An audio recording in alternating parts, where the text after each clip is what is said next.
దేవుని వాక్యములో నుండి హెబ్రీలకు రాసిన పత్రిక 3వ అధ్యాయం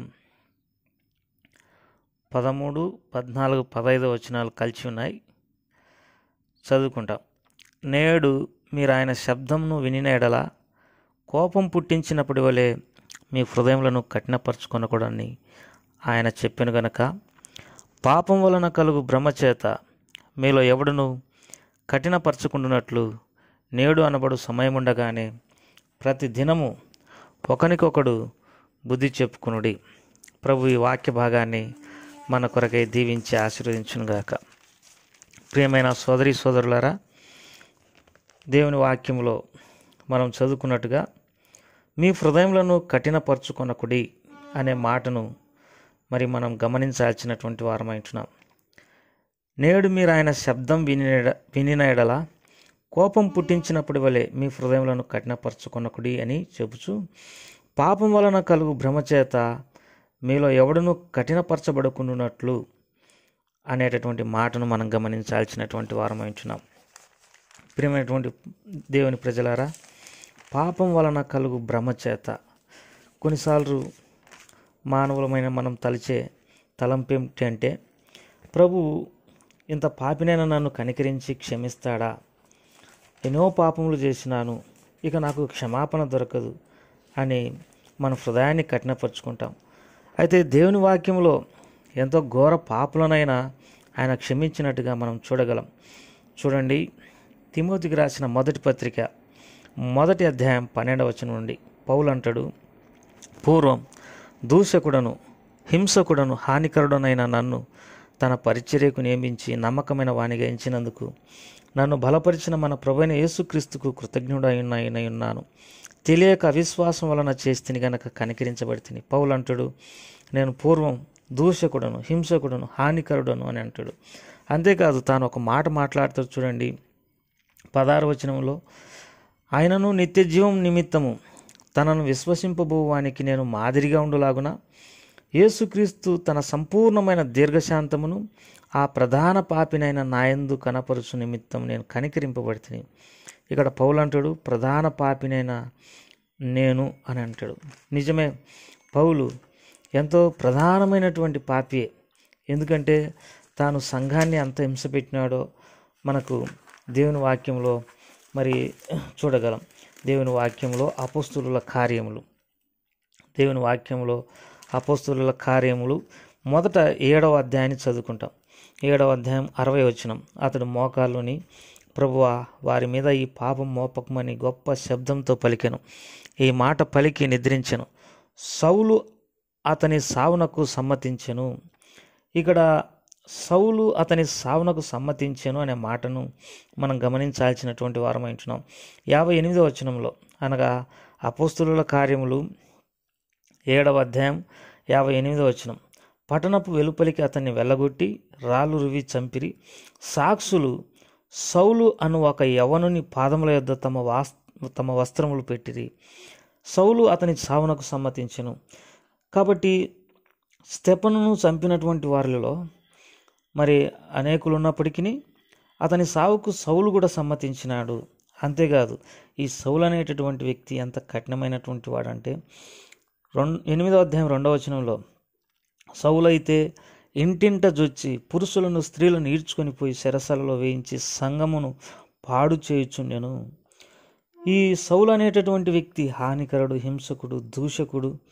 సౌలు అను ఇతడు స్తెఫను సావునకు సమ్మతించినటువంటి వాడు. ఆ సాక్షులు కూడా సౌలు అను ఒక యవనుని పాదముల యొద్ద తమ వస్త్రములు పెట్టినారు.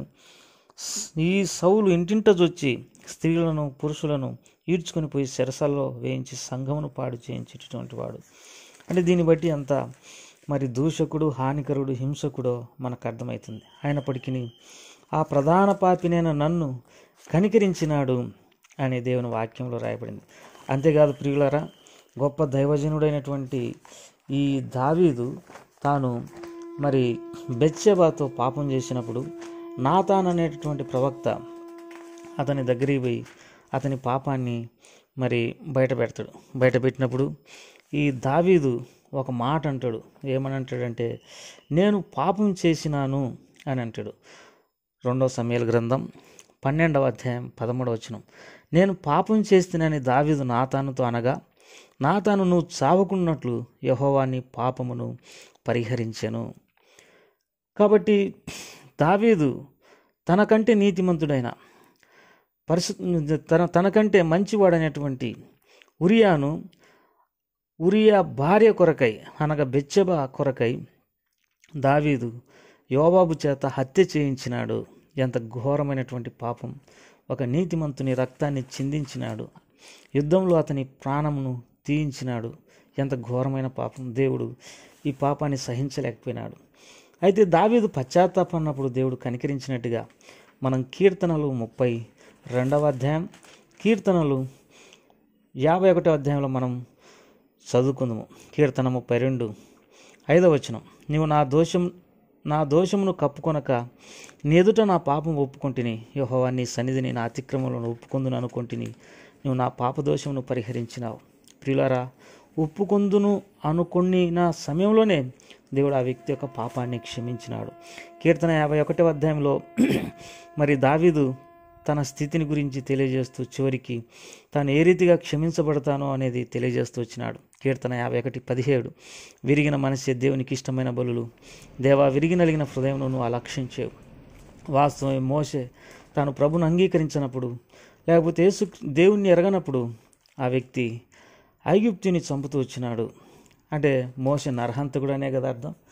నిజమే, నరహంతకుడైనటువంటి మోషే వీళ్ళందరినీ కూడా ప్రభువారు కనికరించి క్షమించినాడు. సంసోను కూడా విశ్వాస వీరుల జాబితాలో ఉన్నాడు. హెబ్రీలకు రాసిన పత్రిక 11వ అధ్యాయంలో ఆ వ్యక్తిని కూడా దేవుడు కనికరించినాడు. కనుక పాపం వలన కలుగు భ్రమచేత మీలో ఎవని హృదయమైనను కఠినపరచబడునేమో అనే తలంపు పౌలుకు కలిగింది. ప్రియులారా, ఇంత పాపిని ప్రభువారు నన్ను క్షమిస్తాడా? ఎన్నో దుష్కార్యములు చేసినానే, ఎంతో ఘోరమైనటువంటి స్థితిలో ఉన్నానే, నన్ను క్షమిస్తాడా అని భ్రమపరచబడి హృదయాన్ని కఠినపరుచుకుంటున్నావు. చూడండి, యోహాను సువార్త 4వ అధ్యాయంలో మరి సమరయ స్త్రీని ఆయన రక్షించిన విధానం మనకు బాగానే అర్థమవుతుంది కదా. అంటే దీన్ని బట్టి ఎంత దుర్మార్గునైనా ఆయన క్షమించి చేర్చుకోగలడు అన్న సంగతి మనం ఎరగాలి.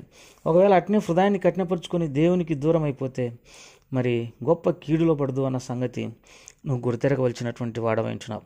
యెహెజ్కేలు గ్రంథం 18వ అధ్యాయం 23వ వచనాన్ని చదువుకుంటాం. దుష్టులు మరణం నుండి చేత నాకేమాత్రమును సంతోషం కలుగునా, వారు తమ ప్రవర్తనను దిద్దుకుని బ్రతుకుటే నాకు సంతోషం. ఇదే ప్రభువు యెహోవా వాక్కు. నువ్వు పాపంలో చనిపోవడం, నిత్య నరకాగ్నికి గురి కావడం దేవునికి ఎంత మాత్రం ఇష్టం లేదు. నీ ప్రవర్తన దిద్దుకొని బ్రతకడం ఆయనకు సంతోషం. కనుక ఆ రీతిగా ప్రభు నీకు సహాయపడుగాక. పాపం వలన కలుగు భ్రమచేత హృదయాన్ని కఠినపరుచుకొని దేవునికి దూరంగా ఉండొద్దు. ప్రభు నేను క్షమించును, సహాయపడతాడు.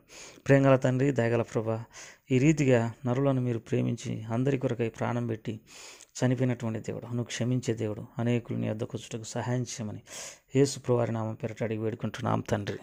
ఆమెన్.